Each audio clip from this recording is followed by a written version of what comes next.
I'm just getting Oh, excited thinking about how beneficial this could be. absolutely. It's beautiful. And I know from aging relatives that if they do wear the hearing aid, they don't like being where there are lots of conversations going on, that more than one source of sound is really hard for them to filter. And so when you talk about anxiety, that would be, to me, anxiety producing if I couldn't figure out what was coming from where. And I could also Yes, see it be depressing if I say, yeah, I can't do that social event because I won't be able to hear. So I think you're leveling the playing field so their quality of life can be maintained. absolutely. Absolutely. And we want to be able to, again, you have family, you have connection, Mhm. extending life. We want our loved ones around as long as we can keep them, even though we know Father Time has its way of, stopping for us all, but none of us, typically none of us want to just get out of here. But circumstances prevail sometimes. And I want to be able to empower our youth to be able to be more engaging with our older adults, because oftentimes they're impatient with them, or they kind of brush them off because they're old. Yes. You don't know what you're talking about, Nana, Papa. A different time. But I really want to encourage family. I want to encourage our young people to be more connected with their grandmothers and grandfathers, or whomever is the representation of the senior in their life that's pouring into their lives. It could be an aunt, it could be an uncle, it could be a friend of the family that's become like a extended family, So being able to bridge that gap, I think, is a whole nother avenue that really hasn't been as explored as I feel this product is going to lend itself with Senior Sign 2. It's not just one book, it's a series. It's a series of 12 books. And we have vision to be able to expand it into flashcards and coloring books and puzzles and products that can be not only used but worn and Ooh, enjoyed. Yes, yes. wow. And I love what you're saying about cross generational. Wouldn't that be fun? Yeah, we know that kids, preschool, elementary, pick up any language faster than adults do. Wouldn't it be great for kids, their parents, and their grandparents to all have access to this tool and to be learning together right away? You have something common, something that you're all equal at, because a lot of times it's somebody's the expert and is teaching somebody else. But if you're all learning it together and practicing it together, it it can be a fun activity that builds that bridge, and then that use of it can keep the bridge going. Absolutely. So this just has so many cool ramifications. Thank you, Maureen. I'm glad you can see the vision. I hope our audience can feel it and see it as well. I'm thinking about, you just mentioned about the cross generational. Mhm. Not only is it cross generational, you're looking at cross cultural. And so this language belongs to the deaf community. It's not my language. I'm a hearing person. Mhm. Mhm. Okay. And we partnered with it was very important to me culturally to partner with a deaf illustrator for the book, to show Ooh. that cross collaboration between the hearing and the deaf worlds coming together to present this product to the world. Not just my grand idea, which it is,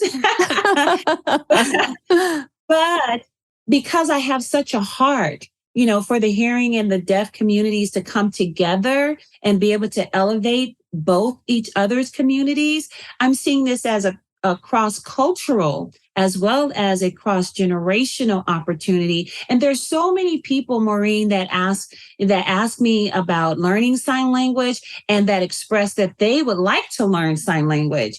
So ASL learning is fun. And so that's what we're promoting. And like you just said, by having families signing together, learning something new that perhaps is brand new for all of them makes it more fun because you get to laugh at each other. Yes. The production, oh, you didn't sign that correctly. But after a while, we can talk from across the room, or grandma or grandpa can sign to the grandson or the granddaughter and say, come here, I have something for you, or I love you, or bring me something to eat or something to drink. Yes. I like that cross-cultural concept because, yes, this is the language of the deaf community. And for you to honor that and respect that and make sure that the illustrator and that the process include the deaf community, to me, just sounds very respectful. Yes, absolutely. And as an interpreter, as an ASL, which is American Sign Language for our listeners, for as an ASL influencer and educator, I've really immersed myself these last 18 to 20 years in the deaf community, serving the deaf community, learning and understanding what their needs are, finding out what their hot buttons are, their pain points are, and looking for ways to find solutions that bring awareness and say, hey, to the hearing world, hey, we have a need over here that has been underserved and underlooked. Here's another marginalized community. In addition to the several that already exist, here's Mhm. yet another that is looking for the same equal access, civil liberties that we all enjoy. They want their place in life, just like I, as an African American woman, just as you, as a female entrepreneur. There's so many levels and layers that we're all trying to find our place. We're Mhm. all trying to fit in spaces that we know we deserve to be in. And so my lane is the lane of providing the access to help shine the light on the deaf community. And you'll find even in the book that I call them nostalgic pictures, because you'll get an alphabet. You'll also get a sight word, like A is for apple.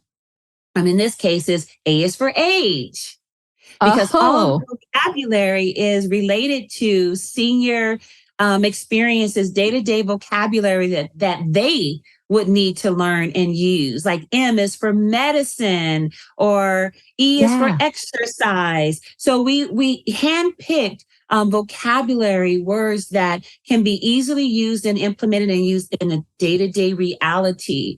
And so we're looking for a way to be able to, again, bridge that gap. So going back, in the book, the illustrator actually uses cultural symbols in the book. Like you'll see hearing aids, you'll see assistive devices like flashers, things that the deaf Mm. community use on a day-to-day basis to communicate through technology. You'll see a clock that has the ASL numbers on them versus alphabets, right? So Nice. you'll Yeah. see different cultural symbols in the book of products and services that deaf people use. And so you can kind of go, oh, I didn't realize, but did you see that? That's what deaf people use for lights when they're entering a room, or the doorbell when it needs to, make a noise to flash the light to let them know that someone's at the door. Oh, so there are symbols like that in the pictures that if you pay close attention to it, you can learn some other things about assistive devices. Oh, I love it. I just love that it's education on with so many layers and nuances for whatever level the reader is at. Right, from age 4 and up. So we're hitting from the beginning of language learning, all the way up. We know it takes place from day zero, but you know Yeah. what I'm saying statistically. So from that age 4 and up, we're there, and we're providing a way that it can be done in a fun way. We have flashcards available. So if you want to play games with the flashcards, just different ways to keep the learning going and stimulated, to recap and play on prior knowledge, and then reinforcement, reinforcement, reinforcement. And hopefully that'll allow the brain to keep it. At some point, the brain loses everything. But if we can start early enough, we don't have to wait until 65 to start. And so we're looking at that next generation. Every day we live, we're moving closer to seniordom.